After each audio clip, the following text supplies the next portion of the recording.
14-vuotiaan tytön joukkoraiskaukseen Helsingissä osallistunut moniosaaja Abdi Aziz Hassan Khalifi vältteli oikeutta 20 vuotta ja sai siksi lievemmän tuomion. Siis oikeasti kuulitte oikein, lievemmän tuomion siitä, että pakoili ja vältteli oikeutta 20 vuotta.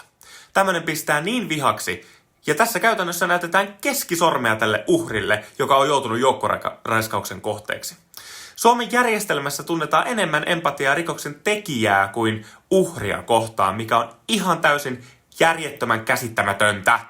Ja tää pitää muuttua. Kyllä, vankipaikat maksaa paljon, mutta joku hinta pitää myös laskea sille, että rikolliset on vähemmän tekemässä rikoksia tuolla vapaalla ja aiheuttamassa kärsimystä uhreille esimerkiksi tässä joukkoraiskaustapauksessa.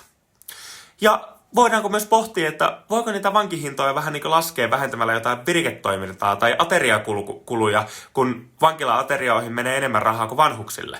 Että onko tääkään oikein, koska minun mielestä ei ole. Vankiloiden kuuluu olla rangaistuslaitoksia eikä mitään lepokoteja. Vai mitä mieltä sä oot? Kommentoi, tykkää ja jaa kaverille.